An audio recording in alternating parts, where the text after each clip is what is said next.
Hello everyone. In this video we will going to understand the difference between the southwest monsoon and northeast monsoon. Okay, let's start from the beginning.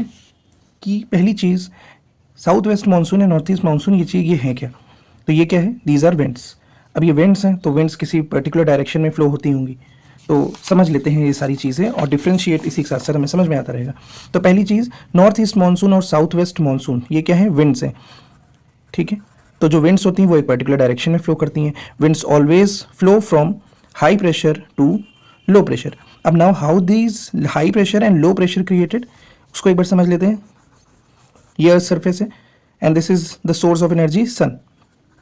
तो sun से जो भी heat आती है, ठीक है, वो डिस्ट्रीब्यूट होती है. अब एक डिफरेंस होता है लैंड और सी में. जो लैंड होता है वो बहुत जल्दी गर्म और बहुत जल्दी ठंडा हो जाता है. ठीक है, this is the characteristic of land as compare to sea which do not get easily heated up and do not get easily cooled. ना ही वो जल्दी गर्म होते हैं ना ही वो जल्दी ठंडे होते हैं, मतलब वो टेम्परेचर अपना मेंटेन रखते हैं. इसी डिफरेंस, इस कैरेक्टरिस्टिक की वजह से high pressure areas and low pressure areas create होते हैं थ्रू आउट दी वर्ल्ड. सिर्फ इंडिया के रिस्पेक्ट में नहीं, पूरे वर्ल्ड में के रिस्पेक्ट में बता रहे हैं. अब कैसे होता है? जब भी ये कोई particular, late consider this land area, जब भी ये लैंड एरिया हीट होगा तो जो इसके ऊपर लैंड एयर होगी वो भी क्या हो जाएगी? वार्म हो जाएगी. And warm air has a tendency to rise upwards. ठीक है, तो जो भी एयर यहाँ पर प्रेजेंट होगी इस एरिया में, ठीक है, वो क्या करेगी? ऊपर की तरफ राइज करेगी. ठीक है, और ऊपर की तरफ राइज करेगी तो जो यहाँ पे अभी तक प्रेशर था इस एयर की वजह से वो क्या हो जाएगा? कम हो जाएगा. तो यहाँ पर एयर टेम्परेचर क्या होने लगेगा? यहाँ पे प्रेशर क्या हो जाएगा? लो हो जाएगा. तो यहाँ पे एक चीज़ समझनी है, जितना ज़्यादा टेम्परेचर होगा उतना ही प्रेशर क्या होगा? लो होगा. तो एक इन्वर्स रिलेशन हो गया टेम्परेचर और प्रेशर के बीच में. जहाँ टेम्परेचर ज़्यादा वहाँ पे प्रेशर कम. ठीक है, ये कंसेप्ट बहुत ज़रूरी है ज्योग्राफी में भी और इस कंसेप्ट को समझने में भी. ठीक है, तो इस वजह से क्या होते हैं? High pressure areas and low pressure areas create होते हैं. जहाँ पे टेम्परेचर हाई होगा वहाँ पे लो प्रेशर होगा. क्यों लो प्रेशर होगा? क्योंकि वहाँ से एयर क्या होगी? ऊपर की तरफ उठ जाएगी. वहीं पे जहाँ पे कोल्ड एरियाज होंगे, जहाँ पे टेम्परेचर कम होगा, वहाँ पे क्या टेंडेंसी होगी एयर की? एयर का टेम्परेचर कम होगा और जो कोल्ड एयर होती है वो डेंस होती है.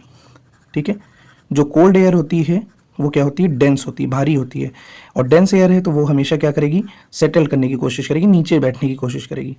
ठीक है, तो इस तरीके से हाई प्रेशर और लो प्रेशर एरियाज क्रिएट हो जाते हैं. अब ये समझ लेते हैं हमें जो साउथ वेस्ट मानसून और साउथ वेस्ट मानसून और नॉर्थ ईस्ट मानसून कैसे क्रिएट होते हैं. तो पहली चीज़ जो ये वाली जो डायग्राम है ये साउथ वेस्ट मानसून को दिखा रहा है और ये वाला नॉर्थ ईस्ट मानसून को. पहले साउथ वेस्ट मानसून जल्दी से समझ लेते हैं. साउथ वेस्ट मानसून ये कंडीशन डेवलप होती है जून से जुलाई के महीने में. ठीक है, जब लैंड पे टेम्परेचर क्या होता है? बहुत ज़्यादा होता है. ठीक है, June, in the month of June the land were very highly heated. तो उसके ऊपर जो एयर होती है वो भी क्या होती है? वार्म होती है. वार्म एयर क्या होती है? राइज कर जाएगी, अब ऊपर उठेगी. तो यहाँ पे लैंड एरियाज पे लो प्रेशर होगा. वहीं पे जो वाटर होते हैं वो हाई प्रेशर उन पे होता है. क्यों? क्योंकि लैंड के कंपैरिजन में जो वाटर का टेम्परेचर होता है वो बहुत कम होता है. तो यहाँ पे हाई प्रेशर डेवलप हो जाता है. तो यहाँ से एक विंड राइज होती है जिसको हम कहते हैं साउथ वेस्ट मानसून. अब साउथ वेस्ट मानसून क्यों बोलते हैं? बिकॉज ऑफ द डायरेक्शन, जिस डायरेक्शन में ट्रेवल कर रही है.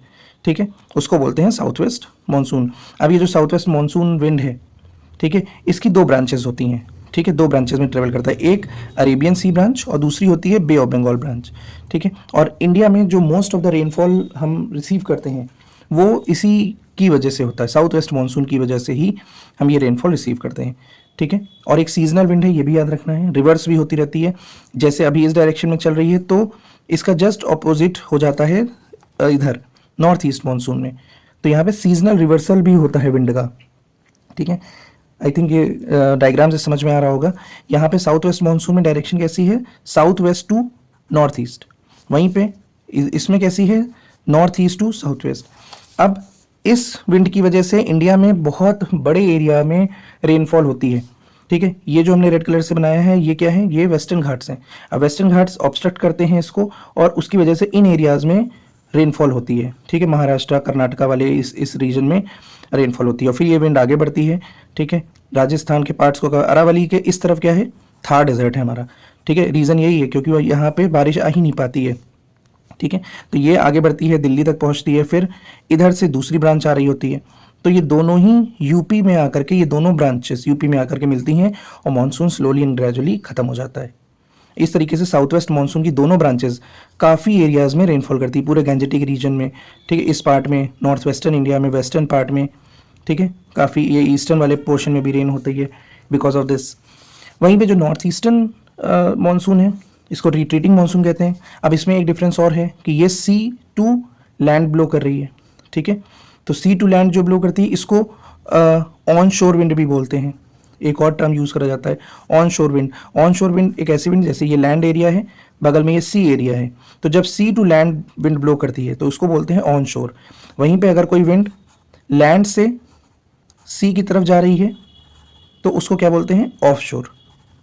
तो जो ऑफ शोर विंड होती है इसमें नो रेन, और जो ऑन शोर विंड होती है वो हमेशा रेन बियरिंग होती है, रेन कॉज करती है, ठीक है। इसी तरीके ये जो ये वाली है नॉर्थ ईस्ट, तो ये काफ़ी एरियाज़ में रेन नहीं करती, लेकिन जब वो इस पार्ट में आती है तमिलनाडु वाले एरिया में, तो ये यहाँ पे क्या हो जाती है, सी टू लैंड हो जाती है। तो इन एरियाज़ में इंडिया में सिर्फ इस पार्ट में बारिश होती है because of this north east monsoon. तो ये हमने डिफरेंस समझ लिए। एक बार जल्दी से इसको यहाँ पे भी समझ लेते हैं, वही जो चीज़ हमने समझाई वही यहाँ पर भी है डिफ्रेंशिएट के फॉर्म में, ठीक है। पहला क्या है, the direction of these winds is from south west to north east, कि इन विंड का डायरेक्शन क्या होता है, साउथ वेस्ट से नॉर्थ ईस्ट होता है। वहीं पे नॉर्थ ईस्ट मानसून का डायरेक्शन क्या होता है, just opposite, north east to south west. अब ये विंड किस मंथ में ब्लो करती हैं, जून टू सितंबर, ठीक है, बारिश होती है इस मंथ में। वहीं पे जो नॉर्थ ईस्ट मानसून विंड्स होती हैं वो किस मंथ में ब्लो करती हैं, these winds blow during the month of October and November, और वो भी किस पार्ट में, केवल और केवल सदर्न पार्ट में, साउथ ईस्टर्न पार्ट में, वो भी तमिलनाडु वाले एरिया में, कोरोमंडल कोस्ट जो है वहाँ पर। अब इस विंड की वजह से पूरे इंडिया में रेनफॉल रिसीव होती है, almost western part, south western part, gangetic plain, northern eastern part. तो जो मोस्ट ऑफ द मानसून हम रिसीव करते हैं वो साउथ वेस्ट की वजह से रिसीव करते हैं। वहीं पे जो नॉर्थ ईस्ट मानसून विंड है वो केवल और केवल रेनफॉल कहाँ करती है, साउथ ईस्टर्न पार्ट में, ठीक है, कहाँ पर, कोरोमंडल कोस्ट। कोरोमंडल कोस्ट कहाँ है, तमिलनाडु में। देन इसमें लो प्रेशर कहाँ पर होता है, लैंड पर होता है। इसमें लो प्रेशर कहाँ पर होता है, सी पर होता है। तो अगर उल्टा पूछ लें हाई प्रेशर कहाँ होता है, तो हाई प्रेशर कहाँ होगा, इस केस में सी पर, और इस केस में हाई प्रेशर लैंड पर। इसीलिए इसमें क्या होती है, सी ब्रीज ब्लो होती है, या इसको ऑन शोर विंड भी कह सकते हैं और इसको ऑफ शोर, ठीक है।